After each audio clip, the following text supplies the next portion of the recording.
Sir मेरा सवाल ये है कि क्या हज़ूर सल्लम के रोज़ा मुबारक का दरवाज़ा किसी वीआईपी के लिए, किसी बादशाह के लिए खोला जाता है? जी नहीं, ये भी एक ऐसा मसला है जो लोगों में बहुत फैल गया है और गलत मशहूर हो गया है लोगों के अंदर।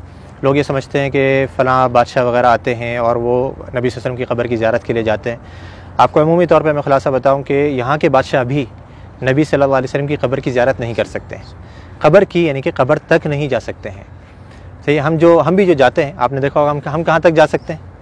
जो जाली लगी हुई है, जाली ये किसने लगाई है? जाली ये सऊदी हुकूमत ने लगाई है, यानी कि पुराने ज़माने में जाली नहीं लगी होती थी।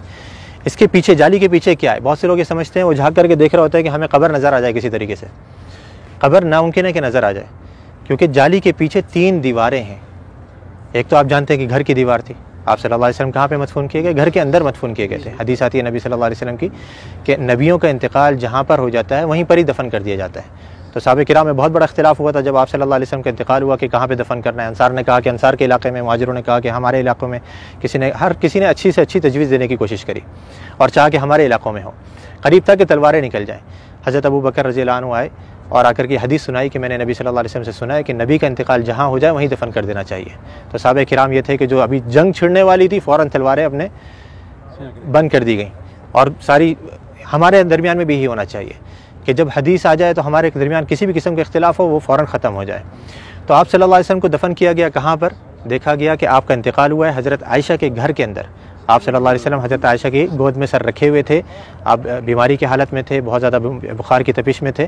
तो आप सल्लल्लाहु अलैहि वसल्लम को वहीं पर ही मदफून कर दिया गया जिस जगह पे आपका इंतकाल हुआ। तो वो जगह कौन सी थी? घर। अब घर की ज़ाहिर बात है 4 दीवारी थी।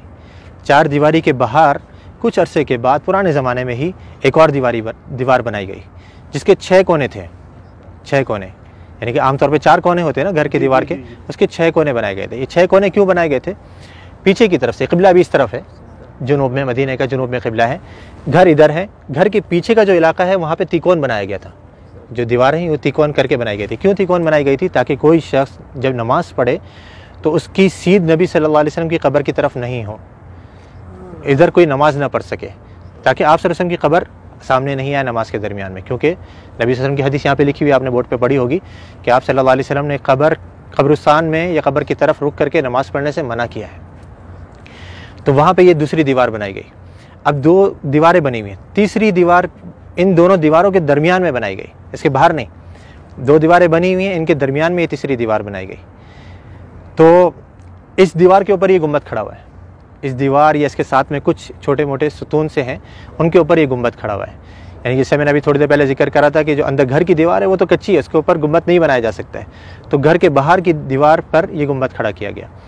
तो अब ये 3 दीवारें हैं। ये 3 दीवारों के अंदर जो पहली दीवार थी, सबसे घर की जो दीवार थी, इसके अंदर पहले ज़माने में एक खिड़की थी, एक दरवाज़ा था और ऊपर एक रोशनदान था। रोशनदान, वहाँ से हवा है। खिड़की और दरवाज़ा जो पुराने ज़माने में बंद कर दिया गया था, रह गया था रोशनदान। वो भी कुछ अरसे के बाद इस डर से कहीं कोई परिंदा अंदर गिर करके मर ना जाए और उसकी बिसान बदबू वगैरह अंदर फैले, वो भी बंद कर दिया गया बिल्कुल। तो अब कोई अंदर जाने की जगह बाकी रही? ना दरवाज़ा है, ना रोशनदान है, ना खिड़की है। तो बादशाह भी नहीं जा सकते। हाँ, अगर कोई जिन को अल्लाह ने सलाहियत दी हो कि वो दीवार पार करके अंदर चले जाए तो मुमकिन है, लेकिन इंसान नहीं जा सकते। तो अब वो जो लोगों को गलत फहमी होती है वो यूँ होती है, लोग ये समझते हैं कि देखो हमारे सामने दरवाज़ा खोला